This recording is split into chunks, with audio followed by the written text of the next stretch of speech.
And the last Saturday recycling for the month of January will be happening this coming January 24, Saturday, of course, in QB. Tapos na yung sa Biniktikan and Kalayaan, ano? Yan. May, umiikot yung schedule eh. Biniktikan, Kalayaan, and then QB. At the vacant lot beside the old PX Club. If you guys remember, may Toy Kingdom dati dyan eh, ng PX Club sa QB, ano? Alright, so that's where the Saturday recycling is gonna be held. Don't worry, kung hindi kayo taga QB, kung taga Olongapo City kayo, pwede pa rin kayong magdala ng i-recycle. Basta dalhin nyo yung maayos na, ha? Okay? Used beverage cartons, PET bottles, glass bottles, papers, sachets, online packaging materials, yung mga plastic na pinagbalutan sa ano, no? Yung mga in-order mo, no? Lazada, tsaka Shopee. Natawa ko dun sa nagkwento, naalala ko eh, no?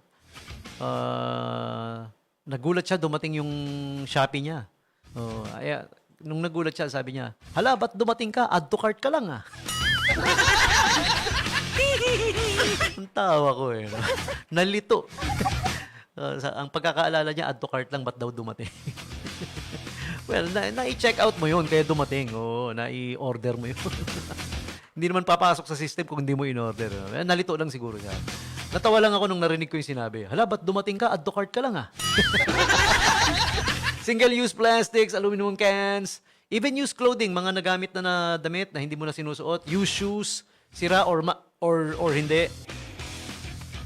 Basta used shoes, used rubber slippers, used tarpaulins, pwede. Basta kailangan na malinis, ha, hindi basa. Kaya, yun, foods are not allowed, no? Hindi pwede. Yung mga tira-tirang pagkain, hindi kasama yun. Yung mga packaging niya, maaari pa. Pero malinis na kailangan at hinugasan na. Okay? This is for a good cause, ha? Spearheaded by SBMA Ecology Center. Last Saturday of Saturday Recycling for January. Mag-i-schedule ulit for February. Don't worry, okay? January 24, it's from, anong oras ba? Nag-umpisa ng 9 a.m. hanggang 11:30 a.m. QB. This coming Saturday. Okay? And lastly, I want to share this with you guys. February 4 of every year has been officially declared as West Bahak Day. I'm from West Bahak. Yan, taga dun ako eh, no?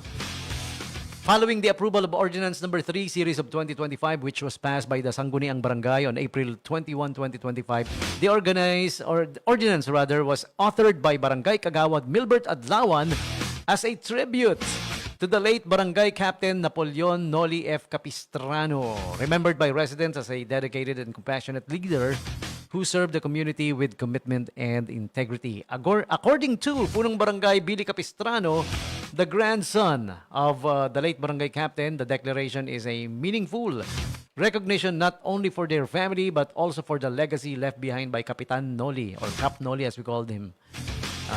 People are fond of calling him. Yan. Sabi ni Barangay Captain, si Kabili. This is a great honor for our family and a touching recognition of my grandfather's service to the barangay. We are grateful to Kagawad Adlawan and to the entire Barangay Council for their unity in approving this ordinance. All right? The first official celebration of the West Bahak Day is scheduled February 4. Yan, mark your calendars po, ah. This coming February 4, the official scheduled celebration. Yan ang kauna-unahan, and will feature a series of community-centered activities.